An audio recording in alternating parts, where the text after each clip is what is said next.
Muddy River News. Our home, our news.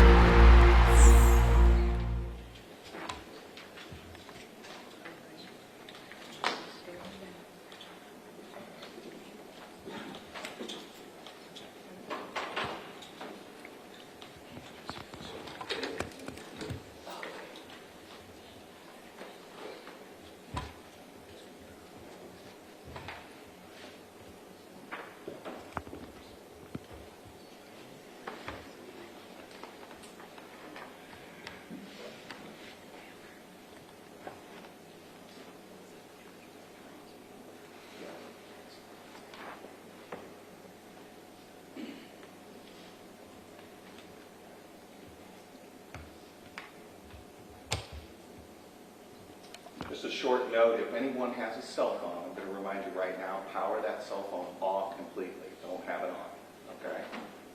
Thank you.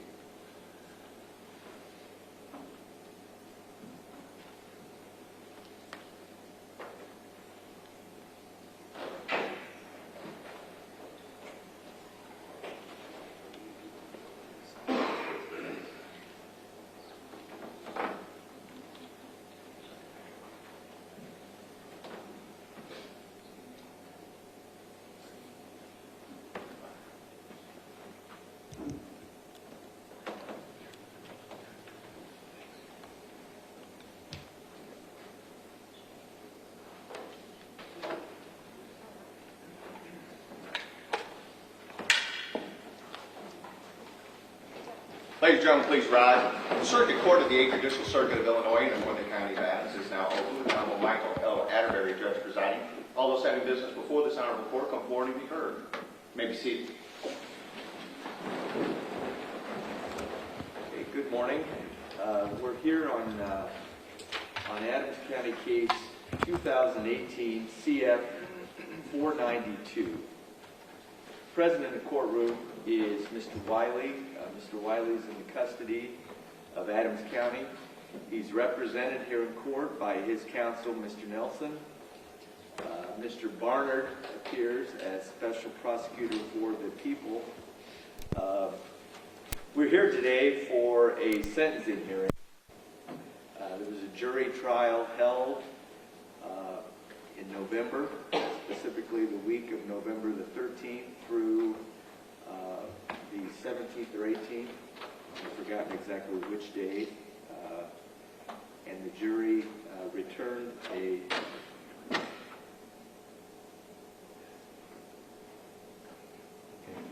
the jury having returned a verdict of guilty on the sole count that was presented to them, and I believe it's count 3 of the information that was filed in this case, or the indictment that was returned by the grand jury in the case.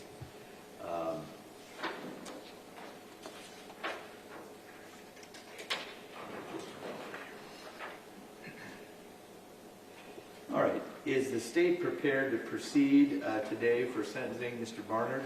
We are, Your Honor. I believe the first order of business might well be the post-trial motion. Yes. They are, and I don't believe I'm speaking out of turn, basically condensed into one motion, all of the separate motions earlier filed in the Rule of Law. Thank you. Thank you, Mr. Barnard. Indeed, following the trial, I believe on December the 18th, Mr. Nelson filed on behalf of Mr. Wiley a motion for judgment notwithstanding the verdict, or in the alternative, motion for new trial. Approximately a 2-page motion. And Mr. Barnard, the people have not filed a written response. Am I correct? That is correct, Your Honor. Okay. Mr. Nelson, this is your motion. I will give you the floor. Thank you, Your Honor. I think the claims in the motion are fairly straightforward.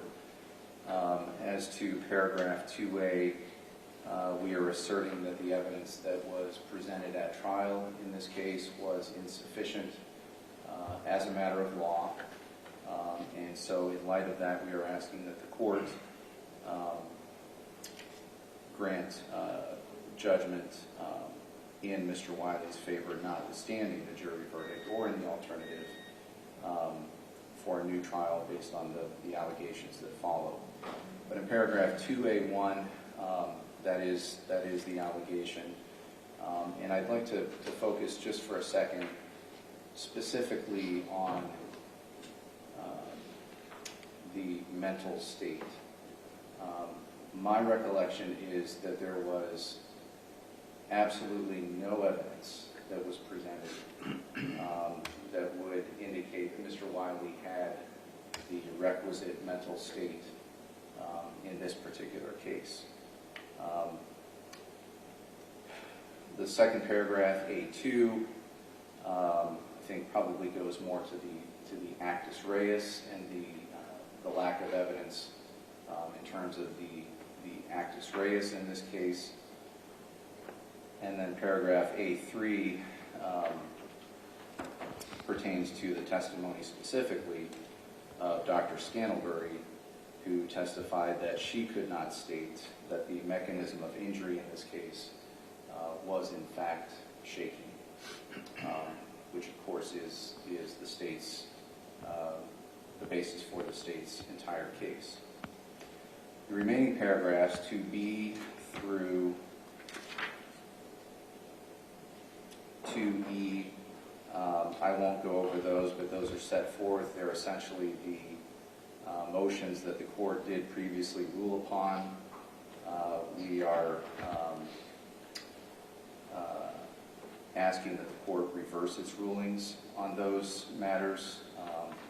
In any event, we do wish to preserve those issues for appeal. And then paragraph F, we are alleging that even if all of these errors, that if one of the errors standing alone was not sufficient to grant a judgment in Mr. Wiley's favor or to grant a new trial, that standing together, that would be a sufficient basis for the requested relief. So that is what we were asking. Thank you. Thank you, Mr. Nelson. Mr. Barner. Thank you, Judge. I will stand on the arguments previously made as to those motions that are restated in the post-trial motion, because the court has heard argument and moved on them. With regard to the two prongs of what I described as the trial testimony, number one, the allegation of lack of evidence of mental state. I have two responses to that. Number one, anytime a crime occurs out of the presence of others, I suppose one could always argue that because no one was there, there's no testimony or evidence of mental state. That gap, if you will, Your Honor, is filled in by medical evidence in this case. That is that this infant died as a result of violent shaking. And even with regard to Dr. Scantlebury, as Mr. Nelson has argued, the totality of her testimony, and certainly independently, the testimony of two other medical experts as to the cause of death being a violent shaking, created a question of fact that a jury unanimously and beyond a reasonable doubt concluded was a murder caused by a violent shaking of this incident. That's my argument, Judge. Thank you. Thank you, Mr. Barner. Anything else, Mr. Nelson, you'd like to add? No, thank you. In response? All right. The court has read and considered the motion for judgment, but notwithstanding the jury verdict, or in the alternative, a motion for new trial that was filed on behalf of Mr. Wiley by Mr. Nelson. The court's heard the arguments here today of counsel The court also, as has been noted, was the trial judge in the case. So the court heard the evidence that was presented at jury trial. The court also, with regard to the allegations regarding pretrial motions, the court heard those pretrial motions, and so was also present at those hearings. And first, with regard to the allegations in paragraph 2A by the defendant, that the evidence was insufficient as a matter of law to support the finding of guilty contained in the jury verdict. The court, first off, as I believe the court stated on the record at the trial, the court believed and still believes that there was sufficient evidence presented on the basis of which the jury could find the defendant guilty beyond a reasonable doubt. And that is still the court's belief, that there was sufficient evidence for a jury to do that. With regard to the allegations regarding the manner and cause of death that are stated in the motion, the court believes also that there was sufficient evidence by which the jury could conclude that the actions of Mr. Wiley caused the death of the child in this case. With regard to the mental state, as argued today by Mr. Nelson, again, the court believes that the evidence presented allowed the jury to conclude guilt. The court also believes that there was sufficient evidence from which the jury could infer the mental state that was argued and found to be proven in this case. With regard specifically to the testimony of Dr. Scantlebury,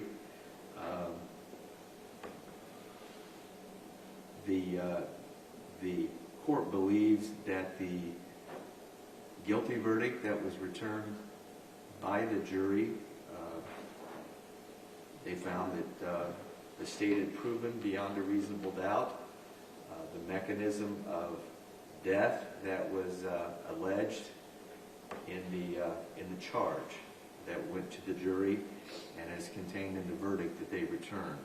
And the court finds no reason to disagree with that. So with regard to the allegations in paragraph 2A of the defendant's motion, the court denies the motion on those grounds. With regard to the allegations contained in paragraphs 2B, 2C, 2D, 2E, regarding the court's rulings on pretrial motions, and these are motions to suppress evidence, motion in limine to bar testimony of an expert, the defendant's second motion to suppress evidence, the defendant's motion to suppress statements. For all the reasons that were stated in the record at the time the court made those rulings,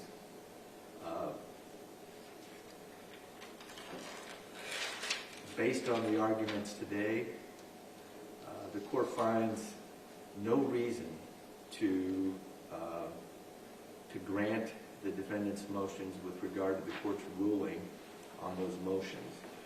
The court believed at the time that it rendered those rulings that there was sufficient evidence and legal reasoning to support its rulings, and the court finds no reason today to reverse those rulings. So the defendant's motion post-trial motion regarding the allegations in 2B, 2C, 2D, and 2E. The court denies all of those pretrial motions as alleged by the defendant in his post-trial motion here today. And then finally, with regard to 2F, as argued and as alleged in the motion, Mr. Nelson stated today that even if the court were to deny each of the individual allegations, which I've done, Mr. Nelson is arguing on behalf of Mr. Wiley that the cumulative effect of all of those allegations is sufficient to justify the court granting the motion for judgment notwithstanding the jury verdict or in the alternative motion for new trial. The court disagrees with that allegation. The court believes that that motion should be denied based on all of the evidence that was presented at the trial, based on the arguments here today, based upon the court's legal reasoning stated on the record at the time of the pretrial motions. For all those reasons, the court is denying the defendant's allegation in paragraph 2F of his judgment notwithstanding the jury verdict. So the court has denied individually each of the allegations in the post-trial motion, and the court has denied cumulatively each of those. So in total, the defendant's motion for judgment notwithstanding the jury verdict is denied. Okay. Anything further, Mr. Nelson, that the court has not addressed regarding your motion that you'd like to assert? No, Your Honor. Thank you. Okay. So let me then return to what the court had started to inquire, and that is, we're here for the sentencing hearing. Is the state prepared now to proceed, Mr. Barnard, for sentencing? We are, Your Honor. Mr. Nelson, is the defense ready to proceed? We are. Mr. Wiley, sir, I do need to address you individually. As you sit here today, are you under any mental or physical disability that would prevent you from participating in the hearing or going forward? No, Your Honor. Are you under any medication as you sit here today? Just not prescribed. Okay. And I believe we put that on the record back at the time of the trial, but I'll ask you again. What medication is that you're taking? Well, Prozocin and Effexor. Pardon me? Prozocin and Effexor. All right. Does that medication in any way prevent you from participating today in this hearing? No. Does it prevent you from understanding anything I've stated so far? No. Does it impair your judgment in any way? No.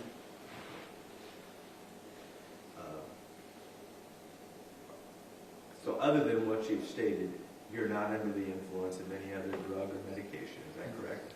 No.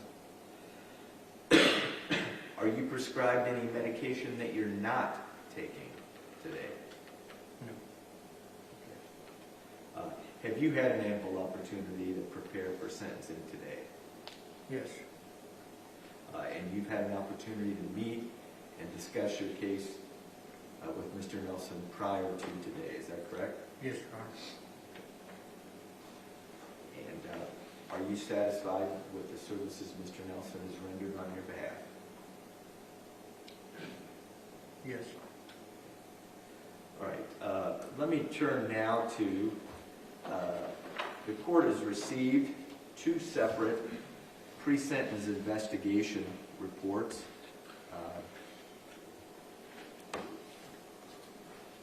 The first is entitled First Supplement to the Pre-Sentence Investigation Report. And the reason that that's entitled First Supplement is there was an earlier pre-sentence investigation report prepared by probation regarding Mr. Wiley in a separate case, so that What was prepared in this case is entitled First Supplement, and then there was a first addendum to the first supplement to the pre-sentence investigation report. So I guess maybe it would be more accurate to state that there have been 3 pre-investigation reports prepared regarding Mr. Wiley for this case. Has the state received all 3 of those, Mr. Barner? We have, Your Honor. Mr. Nelson, have you received all 3? Yes. Have you had an opportunity to review those with Mr. Wiley? Yes. And let me begin with the state. Are there any additions or corrections that need to be made to any of the pre-sentence investigation reports? No, Your Honor. On behalf of Mr. Wiley, Mr. Nelson, do you have any additions or changes you wish to make? No, Your Honor. All right. Then at this time, I will turn first to the state and ask Mr. Barnard, does the state have any evidence that it wishes to present by way of aggravation? The only evidence that the people intend to present, Your Honor, would be the victim impact statements that the court has, and all of those would be read on behalf of the author of those. In addition, it is my understanding that the mother of the victim, Christina, wishes to supplement her written victim impact statement by making a brief statement here in court. That is the only evidence we intended. So let me ask you with regard to the victim's mother. I understand she wants to present a victim impact statement, is that correct? Yes, and that is actually on file in written form, Okay. but she wishes to supplement that briefly in person, orally, in court. As evidence in aggravation? Yes. All right. So maybe it's with regard to that portion of her planned testimony, this is probably the time to present that. Yes, Judge. So you may call her. Thank you. Christina, would you come forward, please, and have a seat in the witness stand?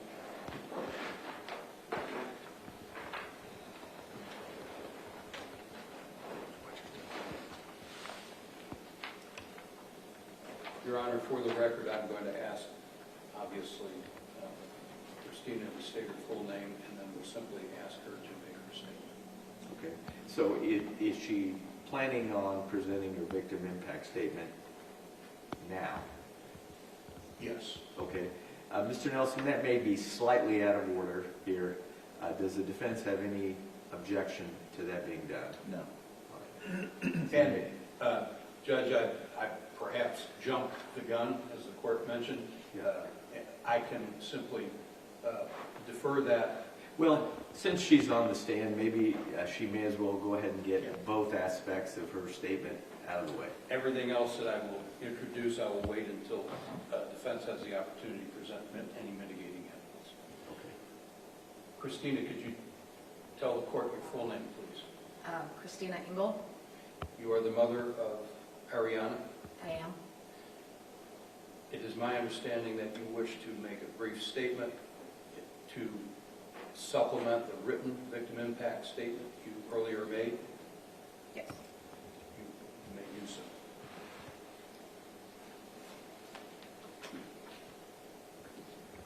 I'm supposed to use this letter to tell you how much my life has been affected, but honestly, the list of how it hasn't is shorter, so much shorter that it doesn't exist.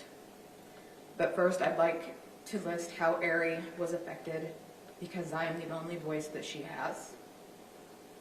My daughter Ariana only got one Halloween, being days old, never got to wear a costume, never got to knock on a door and say trick or treat, never even got a chance to eat a piece of candy. Instead, a grave needed to be decorated.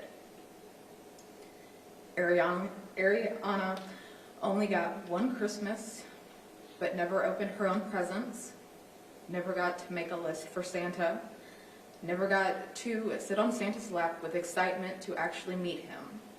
Now all she has is one present under the tree and a grave to be decorated instead of helping put up the tree. Ari only got one New Year, never to see another ever again, to try to stay up as late as possible while I repeatedly tell her to go to bed. Ariana never got to see her birthday, never got to blow out a candle, make a wish, or even have a party. Instead, happy birthday is sung to a gravestone at 1:34 p.m. each year with one candle and one cupcake. Ari will never have a Valentine, no Easter bunny, and never see fireworks. Ari will never have a first day of school, no first friend, no school parties, dances, or sports. She will never wear a cap and gown while her family cheers her on from the crowd of proud parents. Never learning to drive, no going to college, no job, no apartment, no first love, no first heartbreak, no children, and so much more. We will never plan a wedding. I'll never get to help Ari pick out her wedding dress. No mother of the bride to be dressed to be worn. Instead, 6 years ago on this exact day, I picked out this dress I'm wearing for her funeral. No beautifully colored dress for a joyous occasion. Instead, it's a black dress with the darkest day of a parent's life. Instead of a heart exploding with so much joy and love, I'm left with crippling depression, days fighting to get out of bed, just to do the bare minimum, survive. PTSD so extreme that sirens, seeing a hospital helicopter, phones ringing, seeing the EMS supervisor truck, driving alone, or exam room 4 in Blessing Hospital sends me into flashbacks and reliving everything all over again, over and over again. I have woke up at 4:25 a.m. every day for over 6 years without an alarm, because that is when she last woke up for me to feed her. Anxiety so bad that I haven't had a job in over 3 years, because leaving my younger children with anyone is petrifying to even think about, let alone do.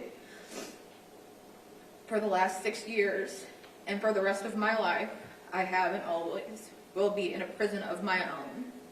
My only release date being the day I take my last breath on this earth, not wanting to live anymore to be with your child, but wanting to stay for your other children isn't right, and no mother should feel that way.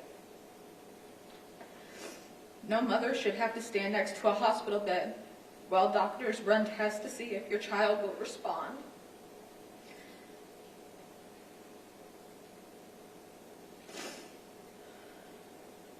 Just to have the doctor turn to you with tears in her own eyes and tell the parents, I'm so sorry.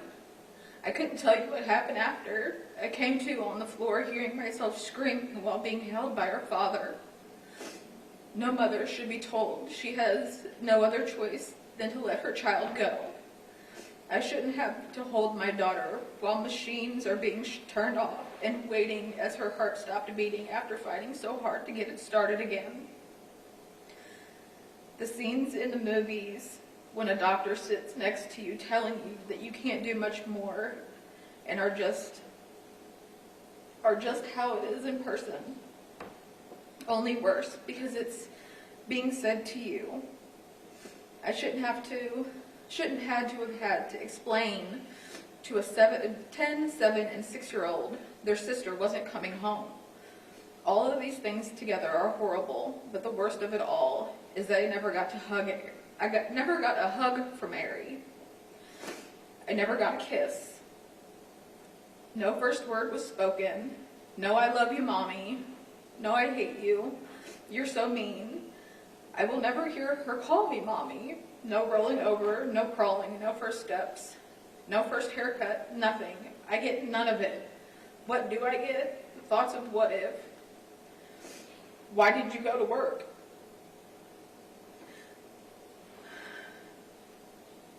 Mom guilt that eats me alive every day. Bathing children, one's missing. Putting clothes away, one's missing. Sending kids to school, one's missing. Cooking dinner, one's missing. Packing everyone into a vehicle, one's missing. I will never have a picture a family picture that I love because one is always missing. Not because she just died, because he murdered her. She got her first tooth on the same day he took her life. How do you celebrate a tooth when you're begging for your child to come back to you? No parent should ever have to bury their child, especially so young. Instead of helping her get ready for her wedding, I had to pick out a dress for her to be buried in. Wedding flowers? No, funeral flowers instead. Car? No, I picked out a casket. First home? No, instead at 27 years old, I picked out my own burial plot and placed her there. Instead of being walked down the aisle by her dad, we both carried the smallest but heaviest casket with our daughter inside, watched by family and friends, some who hadn't even got to meet her. A funeral isn't where you're supposed to meet your family member. Ari never even got the chance to meet all of her siblings. She has an older brother and sister in Florida, another older sister in Missouri that she had never met. Ari has 2 younger sisters who only know her by name, picture, and grave. My family and I have been sentenced to life without parole for a crime we didn't commit. When the court date started, Josh Jones told me I didn't have to come to all of the hearings and it wouldn't do anything for me. For the last 6 years, I have sat in these courtrooms, not for myself, but for Ari. COVID didn't even stop me from being outside the courtroom waiting and being told I couldn't go in. I have fought for her for all of these years, and I will never not be Ariana's voice. Rain or shine, snow or pandemic, nothing stopped me. 6 agonizing years with even more to go. Nothing will bring her back, and for the last 6 years, it has always been about him. Finally, today, I get to tell you about her beautiful brown hair, her dark blue eyes, a smile that would melt your heart, fingers that had everyone wrapped around them, and bubbles she was so proud of making. My mother would call her a right-sided baby. My mom, being left-handed, would put her on her left side and she would wiggle around until she made it to her right hip. She would fall asleep to the song Sound of Silence anytime she heard it, and her favorite place was laying on my chest. She is her daddy's twin, and the color coral would bring the color out in her beautiful complexion. The only thing she got from me was her ears that I got from my dad. The first time she smiled was in a picture with her sisters, Trinity and Kirsten, taking Christmas break, December 2017. She was happy and healthy, and she was perfect. If you only take one thing from this, I ask that you think about this. A mother and a father, sisters, brother, grandparents, great-grandparents, aunts, uncles, and cousins, all sentenced to life, no parole, without Ariana, without an explanation or even hearing why. Why should his punishment be any less? My Ari deserved to live and have a life of her own, not this. Travis, we were best friends since 2009. Had each other's backs through everything. Ari loved you when she first met you. Do you remember how she used to wiggle closer to you? I can't understand how everything went so wrong, how this even happened when you had multiple options on the table and you picked the one choice that wasn't on the list. I have taken accountability for the mistake of leaving my daughter with someone that I thought I could trust. And I ask after these 6 years, you do the same. Take accountability. What matters to me is that you know that God may eventually forgive you, but you will never have my forgiveness. You didn't just end one life that day. You ended multiple, 4 of them which were children. I hope that someday you can bring the truth to light, and I hope you are haunted as much as I am by the choices you made.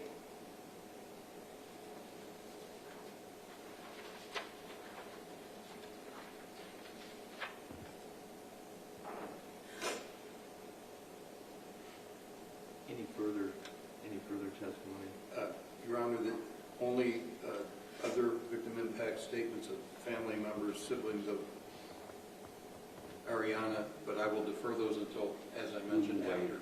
We will wait. Mr. Nelson, the majority of what I've heard was presented by way of a statement.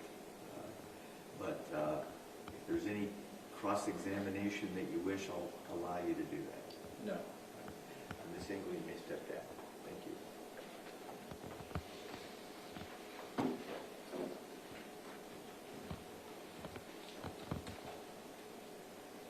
Any additional evidence that the state wishes to present by way of aggravation? No, Your Honor. Mr. Nelson, does the defense have any evidence it wishes to present by way of mitigation? Your Honor, no evidence in terms of testimony. We did submit to the court the letter from Mr. Wiley's mother that we are asking be included with the pre-sentence investigation report. Okay. For the record,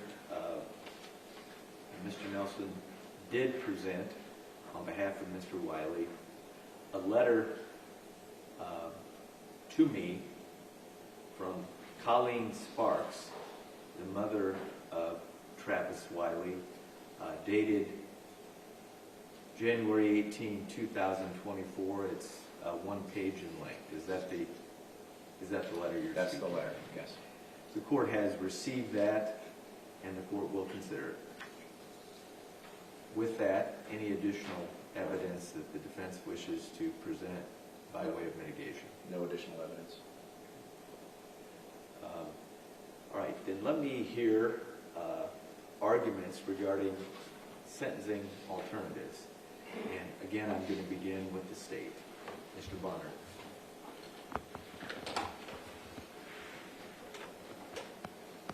Your Honor, before I address that, I would ask for clarification again. The court has before it victim impact statements from family members who wished to have those read aloud. Yes, let me just state for the record so both counsel have an idea of the order that the court wishes to proceed. I'm going to hear arguments regarding sentencing alternatives. Then, if Mr. Wiley wishes, he may make a statement in allocution. And then the last thing I will hear will be the victim impact statement. Thank you, Judge. I appreciate that clarification.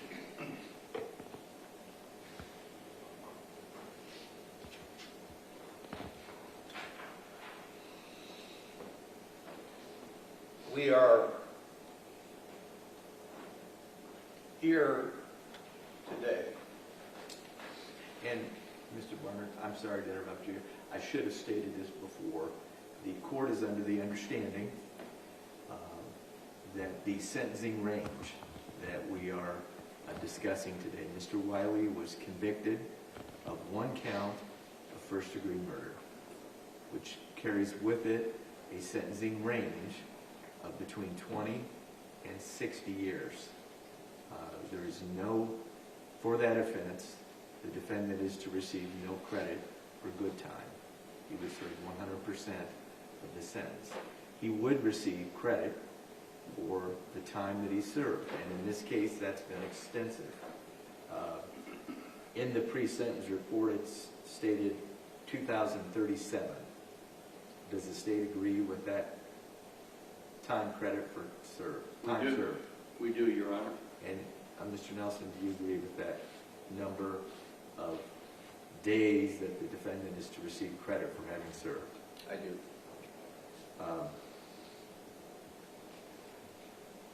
So first off, Mr. Barnard, do you agree with that sentencing range that the court has just announced? I do. And Mr. Nelson, do you also agree with the sentencing range? I do. All right. So with that range having been stated, Mr. Barnard, again, I apologize for interrupting, but I thought it was important to get that on the record, so go ahead. Thank you, Judge. And again,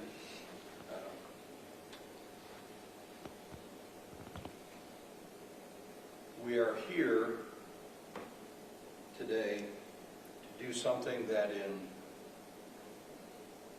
a very real way, and to many, is impossible. And that is to reduce the amount of accountability for the murder of an infant to a number.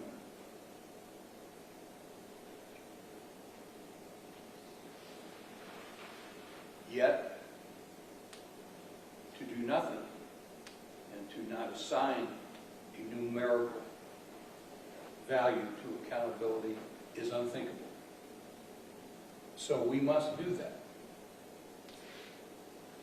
How do we go about doing that? Where do we start?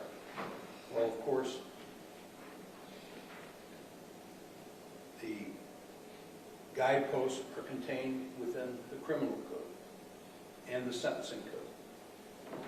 Those factors in mitigation and those factors in aggravation that the court can consider in a given case.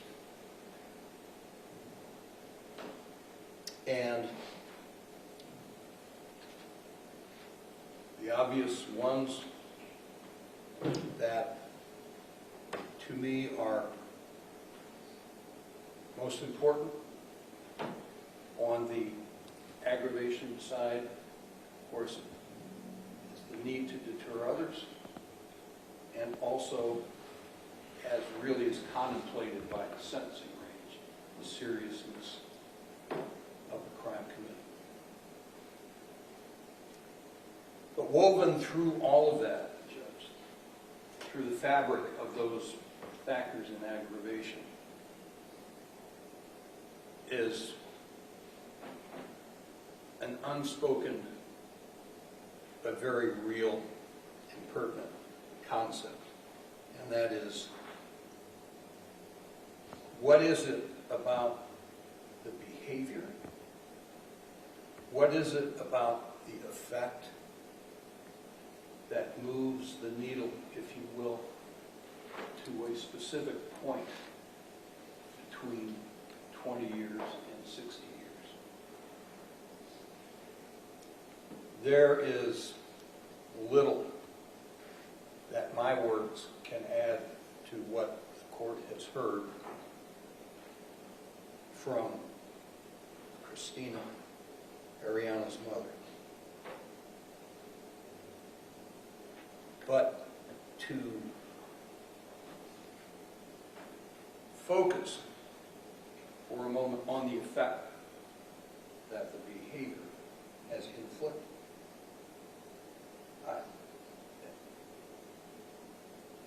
I cannot help, I think we cannot help but be moved by her words that she endures and will suffer a life sentence without parole. The cruelest of which has to do with guilt. A mother's guilt. It's easy for us who have not suffered what Christina and her family has suffered to say to them, there will be better days ahead. That you will look forward to tomorrow. When in fact, I think from the words we have heard, and when we listen to our hearts, we know that all that Christina can ask for is that the day be over.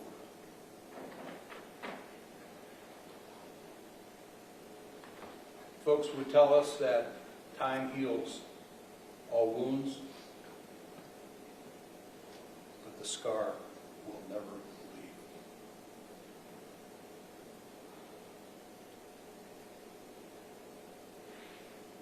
Where does that guilt transform to the court's obligation? Where does that guilt, that mother's guilt, take us? It takes us to that one thing that, again, points that needle. It's this. I cannot stop thinking about the defendant's hands. The hands into which Christina entrusted the care of Ariana.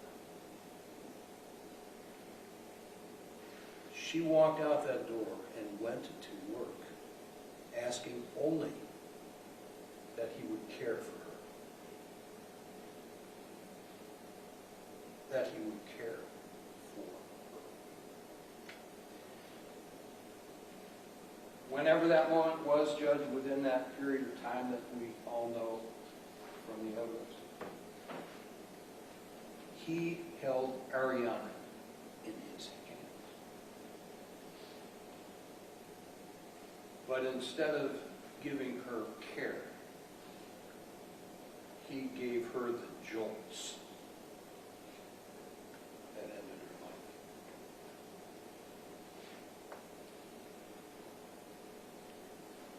The defendant killed Ariana with his hands. An utterly defenseless, precious infant with his hands.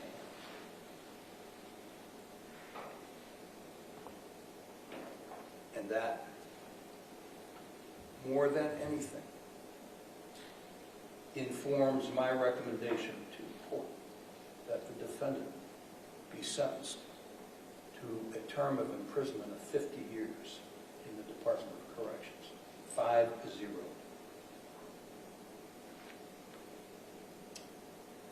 And to reflect on the statutory relevance of that for a moment, there is a provision in the sentencing code.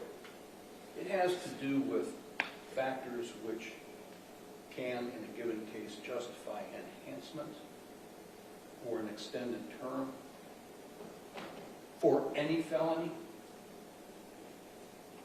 And it is when that felony has been committed upon or where the victim is under the age of 12.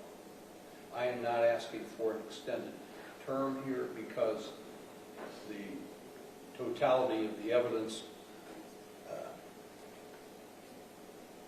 is such that the sentencing range that we all agree upon is appropriate.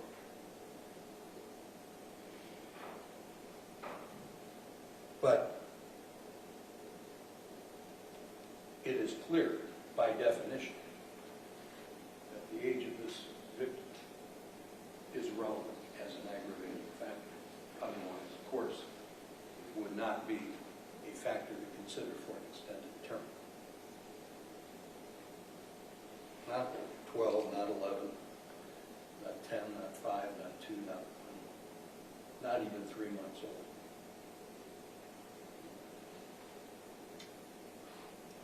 And as we prepare for a day like this, as we think about a day like this, we can envision from our unfortunate experience, from other cases where someone might argue, well, this was just a momentary lapse in judgment, a momentary event on an otherwise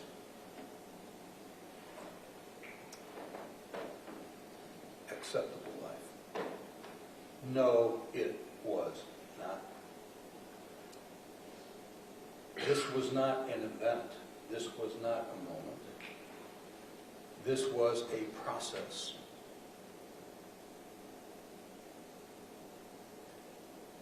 Pulling a trigger is just a moment. But in order to pull a trigger, you have to first find the gun, pick it up, and point it in the direction of the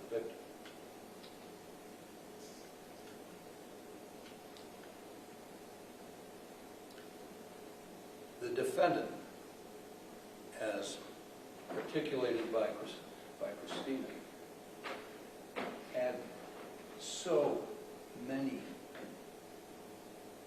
options over a period of time within which to go another direction. This was a process that led to whatever it was, his irritation, his impatience, his intolerance. But there were steps along the way when he had options to make a different decision. This was a process, not a moment, and we must remember that.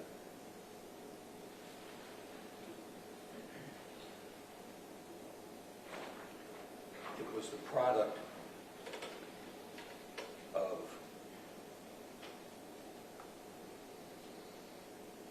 that intolerance, that impatience, that frustration, whatever it was. It was the product, ultimately, of an empty heart.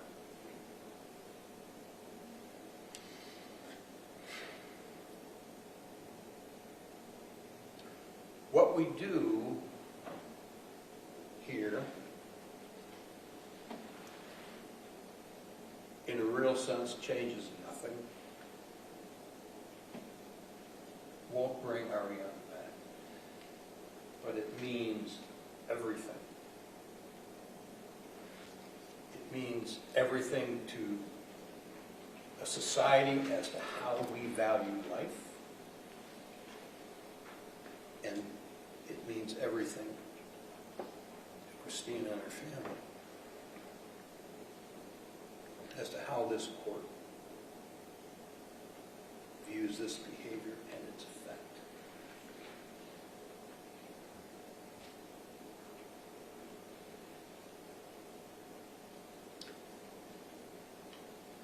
It is said that children are our messengers to the future. Today, we have one less messenger, thanks to the defendant.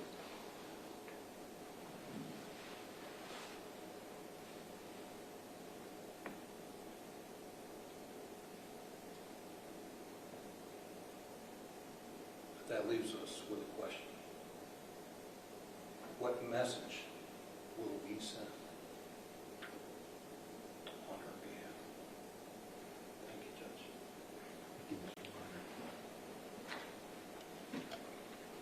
Mr. Nelson, you may make an argument. A recommendation.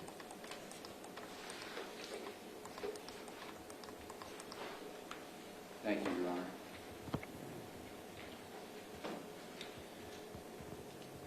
We're here today because the court, in light of the jury's verdict in this case, must fashion what it determines to be an appropriate sentence. That's what the court must do. But before I get more extensively into what the court should do, I want to speak just for a moment about what the court should not do and may not do. In this case, Travis pleaded not guilty, and he has persisted in that plea throughout the proceedings, before trial, during trial, and even now. He persists in his plea of not guilty and his claim that he is innocent. And while the death of a child is incredibly tragic, and nothing that I say is intended in any way to try and minimize or take away from that loss. Even today, Travis has a right to claim that he is innocent in this case, and he cannot be punished more severely because he continues to persist in his claim of innocence.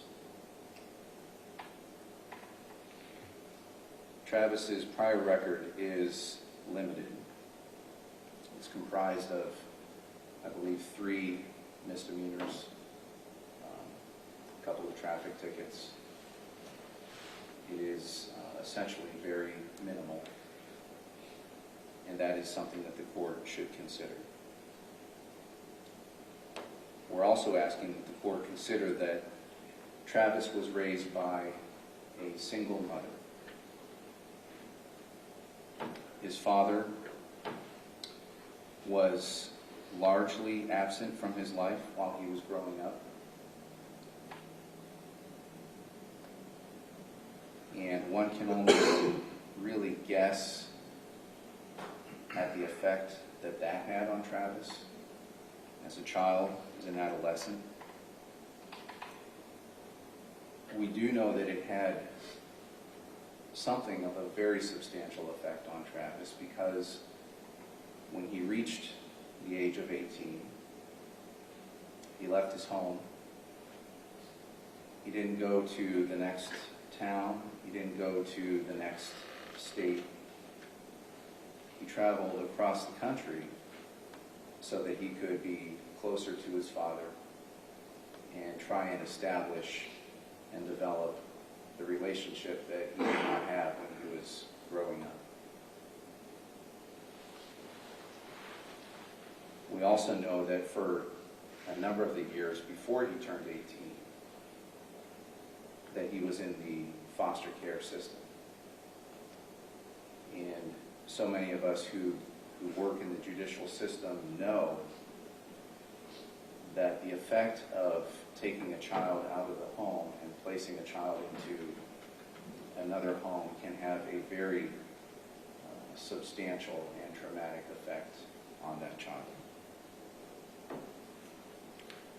Yet, despite all of these events, Travis did manage to do what he could to pull himself up. He appears to have done well at school, done very well at school. And after school, he was able to obtain a number of different jobs.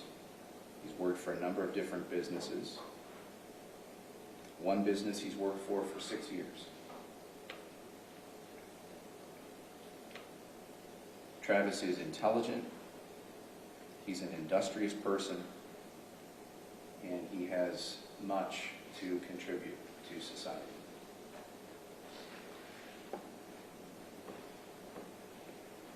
And then we have the information that has been provided by Travis's mother.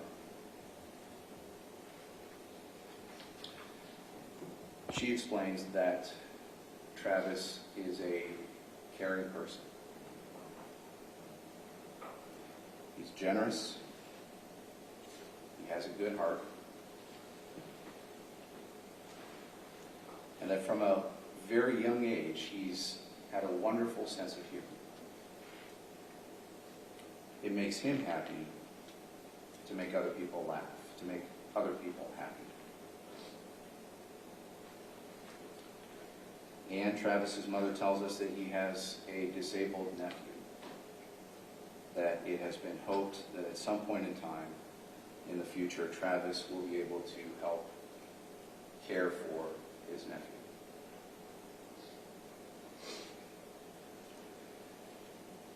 The legislature, the Illinois legislature, has determined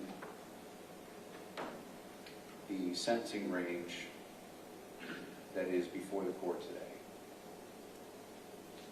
And the legislature has determined that 20 years in prison, 20 years, is an available disposition for this case.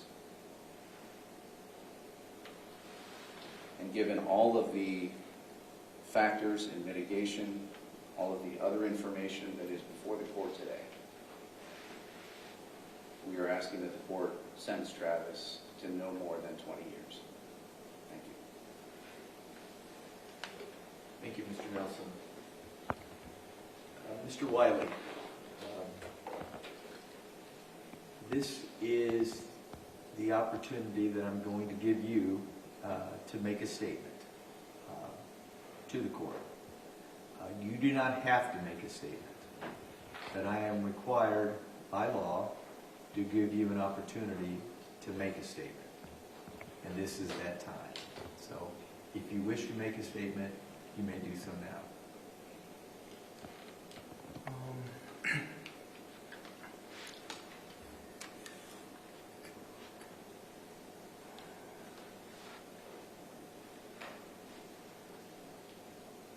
It's not a day that goes by, not a second goes by that I don't think about her. I mean, I maintain my innocence. Christina, I did not do this.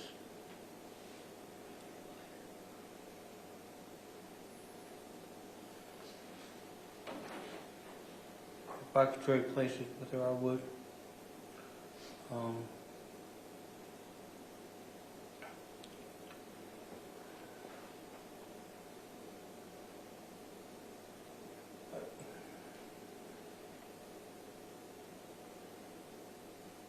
Like I said, I did not do this.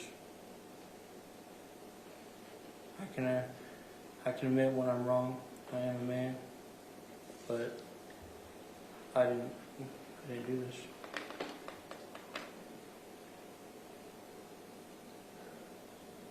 If I had a time machine, I'd go back and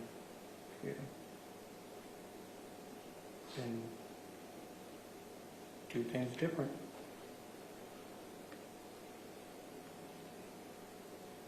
But I promise that I maintain my innocence. I did not do this.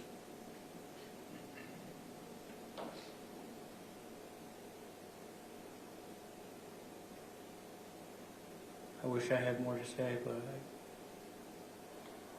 normally I'm not at a loss for words, but I mean, right now I am.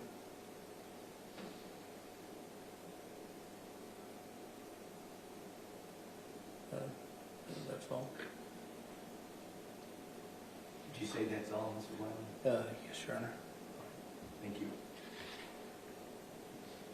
Okay, Mr. Barnard, this would be the point in time for any victim impact statements you wish to present. I do, Your Honor. It is my understanding that those family members who have presented them do ask that the court hear those today, but they will be read, I believe, for the most part, if not all of them. There will be 2 read by our victim impact coordinator, or excuse me, our victim witness coordinator, and 2 will be read by members of the family. And let me just inquire as to the process. I would simply have them take the stand and read them. Sure. All right, you may do so.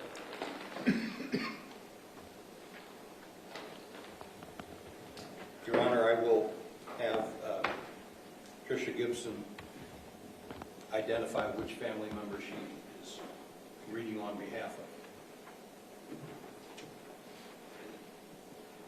This one is by Trinity Dunford. She is the sister of Ariana. I was only around 7 when Ari was born. The little girl I was then looked to Ari's arrival, anticipating it to pull our family close together, hoping maybe that Ari would be visible living proof that my mom could raise me and that I could be with her again. Ari gave me faith that everything would get so much better, but one night my grandparents started to act differently.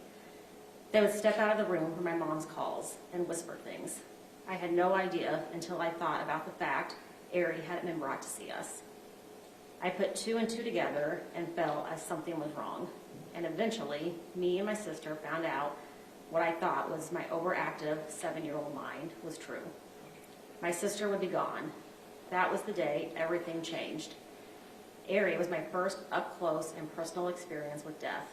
Before her, I didn't believe the ones I called family could pass, let alone at so young. Ariana's death was more than just the end of her life. It was a dagger that ripped our family apart.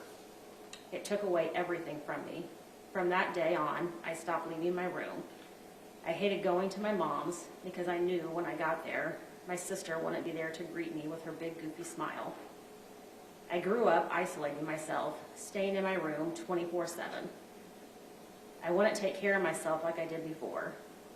I let my room become a mess, lost all of my friends, and couldn't even bring myself to look in a mirror. But worst of all, I grew further away from my family. I hid my grief from my only support system and started spiraling down a path of sleeping all day after school so I could be in silence with myself at night. Come 10 years old, I would stay up all night crying to my cat because I thought I was weak for being sad in front of my family. But eventually, the news got out that my mom would be having Mariah, and instead of being excited, I was scared. Scared to see a baby again, or that she'd be hurt if I even just played with her. I thought the same thing would happen again and didn't hold my sister for the longest time after she was born. I remember nights of emailing my mom about not being able to think of anything but Ari. And even a few times, my grandma hearing me in my room and coming to see what was wrong with my only words being, "I miss Ari." Once I finally got over my fear of being around Mariah, I'd get scared when she cried and would make sure she was breathing when she slept. I became really protective over her, but other children still scared me. I'm going to be 15 soon, but even at this age, I still get upset when I hear my baby sisters cry and emotional when I see other infants. Even though it's been a while, this feeling never goes away. I feel like I am trapped in my mind, replaying those moments over and over in my head. It tears me apart knowing that my sisters will never truly get to know their sister, and I am stuck only imagining what she could have been, who she grew up to be. My little sister will never get to have another Christmas or birthday. She'll never have her first day of school, her first school pictures. I'll never know her favorite things, how she prefers her toast or her eggs. Not only has my sister been robbed of her future, but my family has been robbed of seeing her live through it. It's little things like her favorite clothes, color, animal, etc. that cause our family pain. We'll never get to know, and she'll never get to experience. Instead of holding my sister when she falls, teaching her to do silly things and making her snacks, I'm stuck in a loop of sitting in front of a stone just to be near her. Since the day Ari passed, I haven't been the same. I was shed in my happy moments in my childhood, and still to this day, I am scared of men. I'm 14 and just now learning it's okay to leave my room. That was by Trinity. And I have one more. It's Lynette Richards, who is the grandmother. Not only did Travis steal the life of Ari, he also destroyed her two older sisters' lives. They have been through counseling. Still to this day, they have gone from two happy, innocent girls to scared, uncertain, depressed kids. I keep thinking time will change this, but has yet to happen. Trinity takes depressant medication. Some days she can't cope at all. Kirsten has tried antidepressant medication, and she doesn't like the way it makes her feel.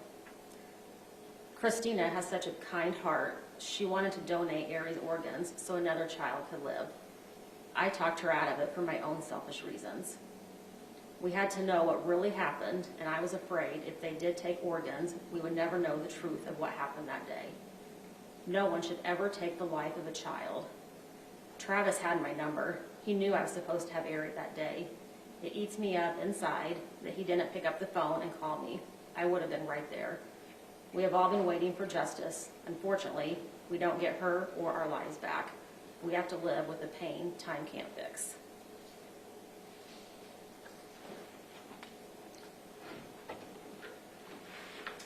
Thank you. There are two additional family members who wish to read their statement. Kirsten?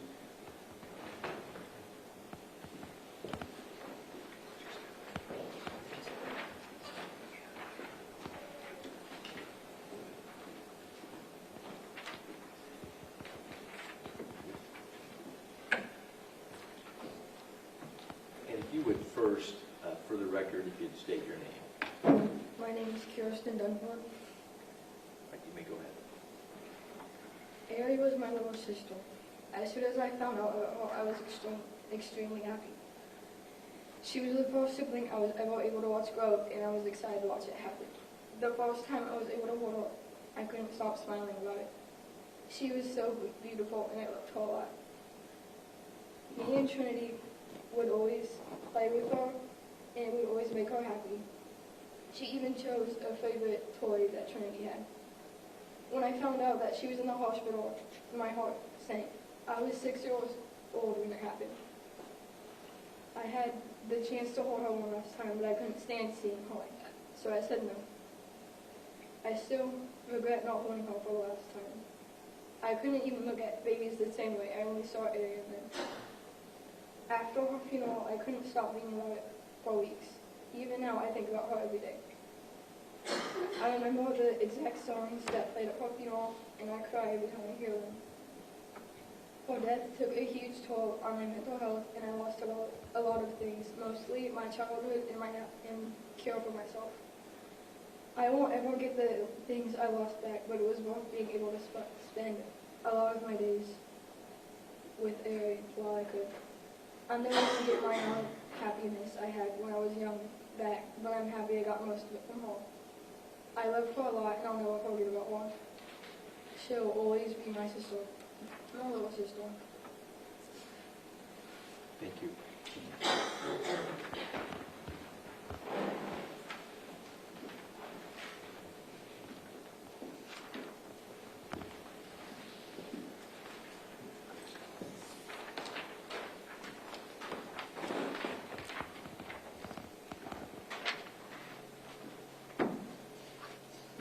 Sir, if you would please first state your name. Sure. My name is Gerald Richards. When I got here today, I thought I'd be sad when I came up here, but I found myself being angry. So these words I say, I'm actually saying out of anger. Because just over 6 years ago, your actions deprived our family of the joy of watching Ari grow over the years. All the firsts we looked forward to, gone in an inexplicable moment.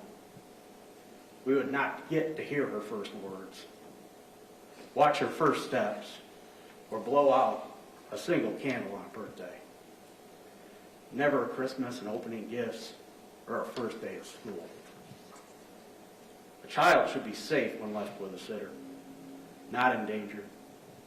A mother should never get a call that is so painful. This happened, it can't be changed. Over time, we have dealt with this in our own ways. 2 months ago, we endured reliving the day that Ari was killed in your trial. But each of us has remained vigilant, waiting for justice. We endured delay after delay. It was not easy being patient. At times we were sad, angry, and discouraged. Over 5.5 years later, a jury agreed that you committed this awful crime. The evidence was overwhelming, but we knew what had happened before the trial even took place. Ari will never walk alongside me. She'll never hold my hand. She's with me every day. Her presence can't be taken away from us. Today you're going to be sentenced. And I asked the court to impose the penalty that was asked by the state. Thank you.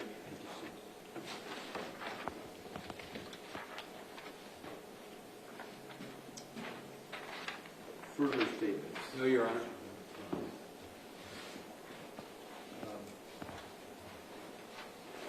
At this time, the court is going to take 5 minutes or so. I'm going to get my thoughts together. I want to review information again.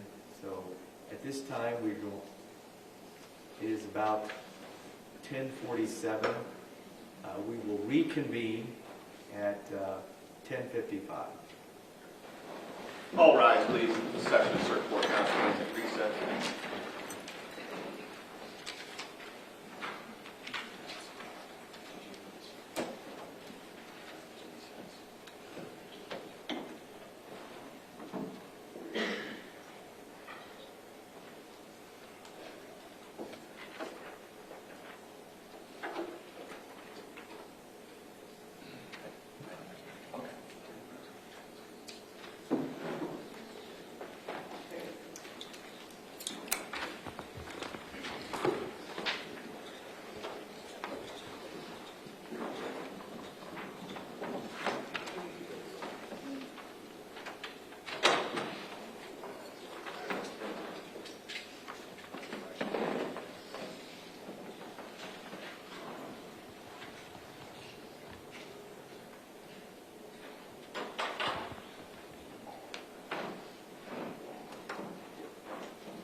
I just want to make sure that.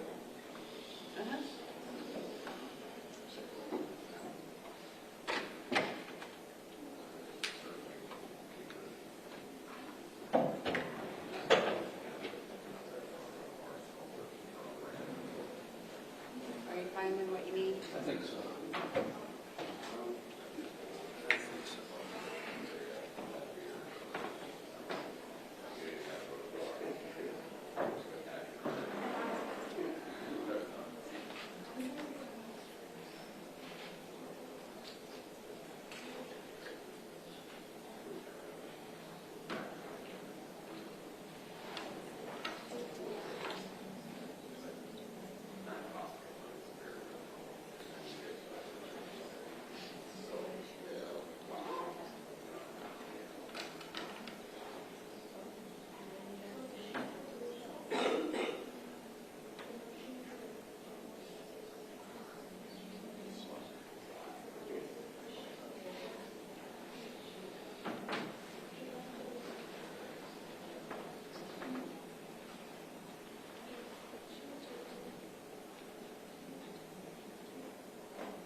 please rise.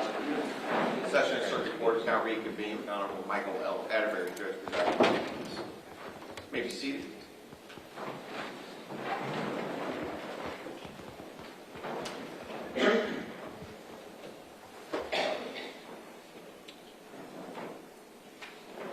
Okay, we're back on the record in Adams County case 2018 CF 492.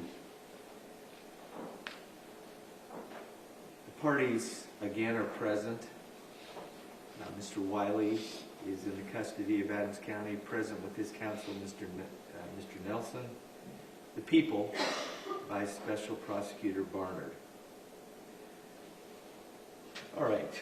The court, having now considered the approximately 1 week trial that it heard, the evidence that was presented at that trial, the court has considered the pre-sentence investigation reports and addenda that have been filed in this case. The court is considering the history, the character, and the attitude of the defendant, Mr. Wiley. The court is considering the evidence that it's heard here today, the statements that it's heard here today, the arguments of counsel containing their recommendations, the statement of allocution that was made by Mr. Wiley here today. The court has considered the statutory matters in both aggravation and mitigation, and having due regard for the circumstances of this offense. In particular, the court notes that the victim in this case, as has been stated and argued, was a defenseless infant. This case, as has also been stated and argued and was apparent from the evidence submitted at trial, this case is an unmitigated tragedy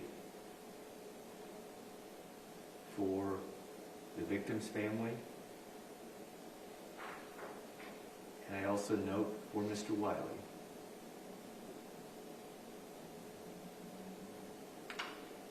And has been stated, there is nothing this court can do to reverse what has happened. But what the court can do and what the court will do is attempt to enter a just sentence. And justice is the best that we all can hope for. The court, as I said, heard the evidence at trial. The court tried, and the court believes that Mr. Wiley was given a fair trial. And the jury heard the evidence that was presented, the arguments that were made, and the court found Mr. Wiley guilty beyond a reasonable doubt of the offense of first-degree murder.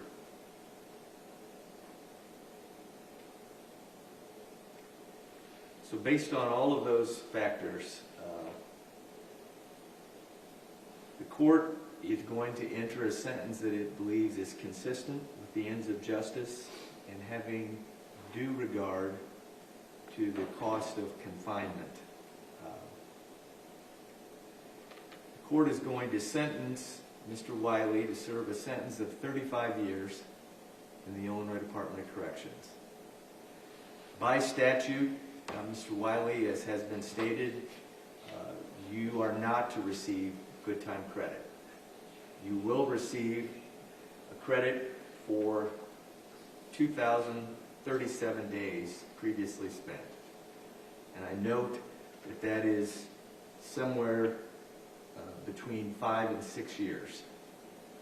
So I'm required to state what the appropriate, or what the court's best estimate of the time that you will actually serve. It will be between 29 and 30 years by the court's calculation.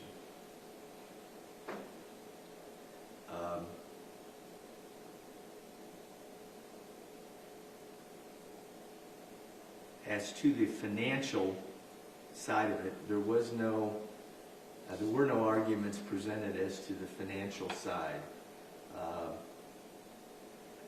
I will give the parties an opportunity, if you wish, to make an argument regarding financial obligations. Mr. Barnard. Thank you, Judge. The court has before it, I believe, as part of the pre-sentence investigation, a claim for restitution on behalf of the mother of the victim. And I have reduced that to a judgment for restitution in the amount stated in the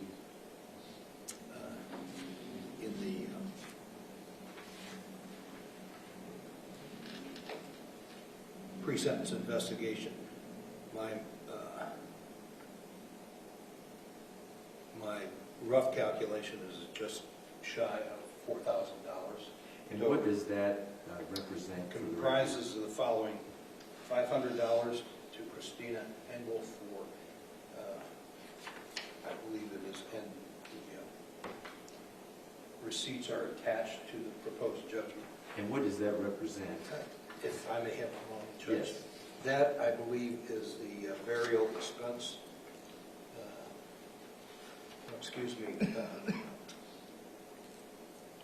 The funeral and burial expenses are separate.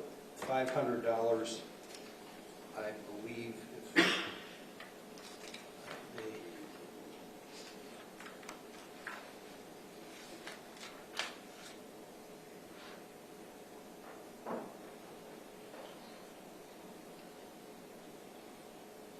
for the casket. The burial expense of $3,974 to Lynette Richards, that would be the mother of Christina, and $350 to Patty Hoffman, who contributed to the expense of the funeral. Again, those are attached to as a exhibit to the judgment of restitution, which we ask be awarded by the court. Mr. Nelson, what is the defense position, and perhaps this is the matter I should have asked you both to address an argument. I neglected to do that. What is your position? Your Honor, just so the record is clear, I did see those, the documents. They are included in the PSI, so that doesn't come as any surprise to me. But in light of Mr. Wiley's continued claim of innocence, we do object to the court ordering this. Mr. Barnard, certainly a civil claim, I think, would address those. Those are expenses that they were, I guess the best way to describe those types of expenses is they were expedited by the actions of the defendant here. Not that they would not have been incurred at some point, but they were expedited. So given the fact that it's not agreed to, the court is not going to impose those financial obligations as part of its sentence today. As you understand, the victims certainly can bring a civil claim, which they're entitled to do. And there are, I apologize, Judge. That's okay, go ahead. I was simply going to, there are other statutory remedies available, which the denial clears the path for. So in terms of financial obligations as part of the sentence, any mandatory costs and fines and assessments the court will impose as part of its sentence. Do you have those, Mr. Barnard? Judge, I do not, but I will prepare a cost and assessment order, including those mandatory items. If those are not agreed to, Mr. Nelson, I will give you an opportunity to be heard on those if the court needs to get involved in those in position, the court will. Thank you. The other thing that I would say as far as payment of those financial obligations, there is no bond that has been posted in the past. Am I correct, Mr. Barnes? That's correct. So those obligations, the court will order be paid by Mr. Wiley. He's going to be serving a substantial sentence in the Department of Corrections. So I think within 30 days of his release, the court will direct Mr. Wiley to contact the circuit clerk and arrange some type of a payment schedule. Under the circumstances, the court believes that's about the best I can do as far as that. Mr. Nelson, do you wish to be heard on payment of any cost, fines, assessments? No, thank you. Okay, so before getting to the rights of appeal, and I need to speak with you about that, Mr. Wiley, anything further about the court's sentence, Mr. Barnard? No, Your Honor. Mr. Nelson, anything you wish to be heard on? No, Your Honor. All right. Mr. Wiley, sir, I need to discuss with you your right to appeal. You do have a right to appeal. Prior to taking any appeal to a court of review, you must first file in this court, within 30 days of today's date, a written motion asking this court to reconsider your sentence or to have the judgment vacated, and for leave to in that motion, you need to set forth all the reasons why you're asking for that. You also may appeal the court's denial of your motion today regarding that verdict. Or you may appeal the jury's verdict. You need to set forth, whatever you're challenging, you need to set forth in your motion the reasons why you're challenging. The verdict, the court sentence today, the sentencing hearing that we've had today. Whatever it is that you're challenging, you need to set forth in your motion why and the reasons why. If your motion is allowed,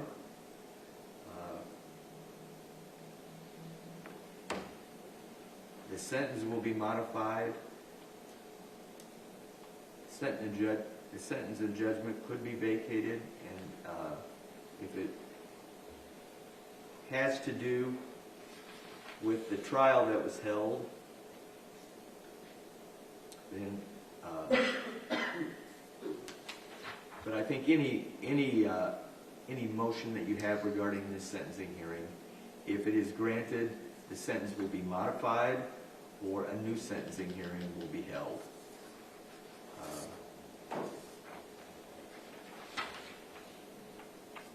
If you are indigent, meaning without the funds to pay for it, you have the ability to ask the court for a copy of the transcript of the proceedings of the trial, the proceedings of this sentencing hearing, to ask the court to appoint counsel to assist you with your appeal.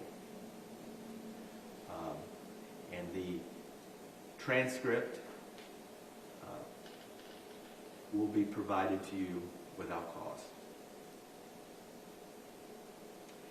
In any appeal that you take from the trial or from the sentencing hearing, any issue or claim of error that is not raised in either your motion to reconsider the sentence or in your appeal will be deemed waived. Do you have any questions about your appeal rights? This time, Your Honor. Do you wish to ask the court to appoint counsel to assist you with your appeal? Yes, Your Honor. Any objection to that, Mr. Barnard? No, Your Honor. The court will appoint the State Appellate Defender, Mr. Wiley, to assist you with your appeal.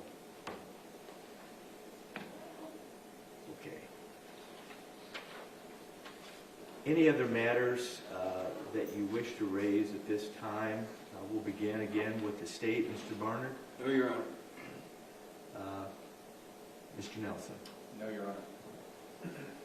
With that then, this court will be adjourned. All rise, please. This session is recorded. I stand.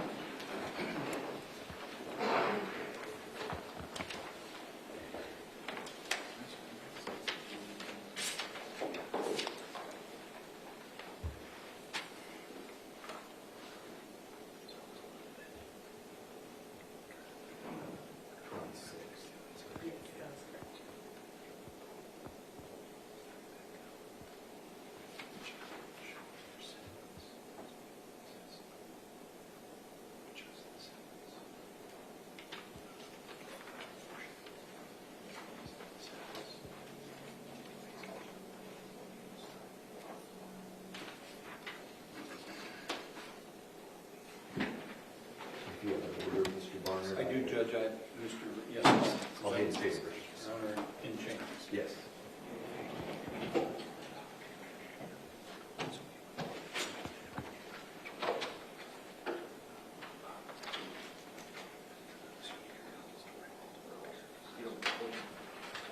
Court's in recess. Thank you.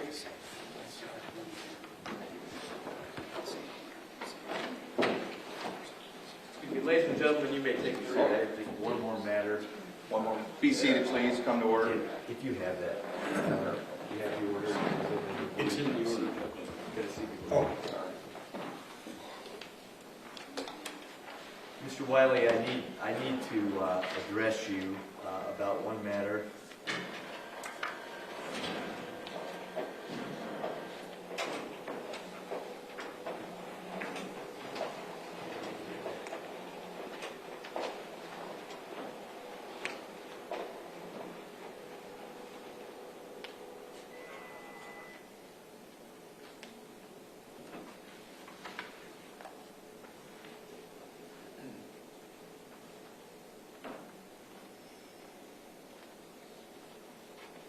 Is the MSR term in here? I didn't mention the MSR.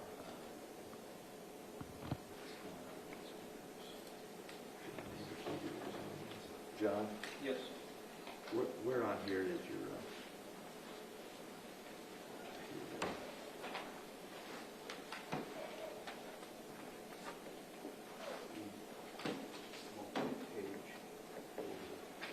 Carbon is not contained in the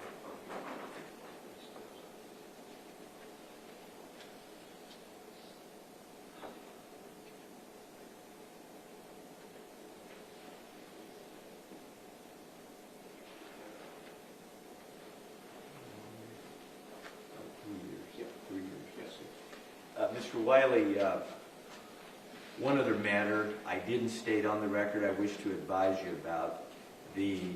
I have sentenced you to serve a term of 35 years in the Illinois Department of Corrections. That sentence will be followed by a 3-year term of what's called mandatory supervised release, or otherwise known as parole. Any questions about any of that? Not at this time, Your Honor.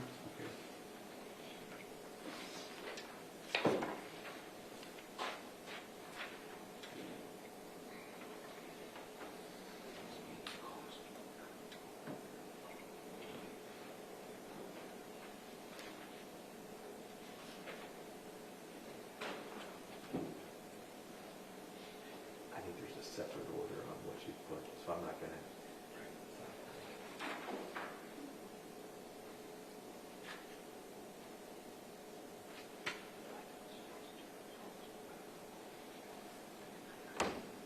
John, do we need both of these? I think that There's no place, I don't have page 2. Is it? we do, Todd may have page 2, Okay. but there is. Ah, here it is. Here it is.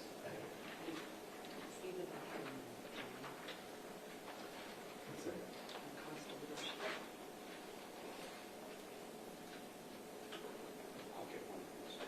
Okay, sorry.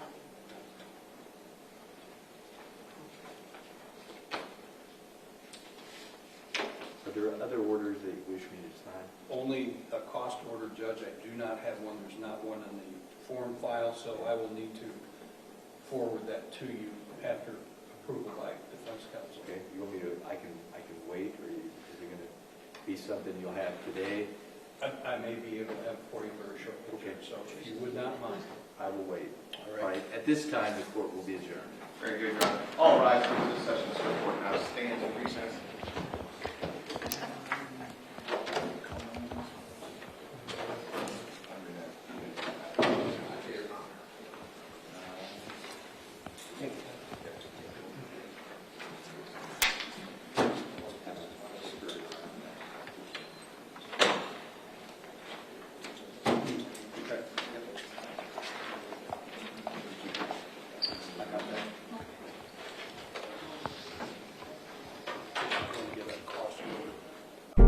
Muddy River News. Our home, our news.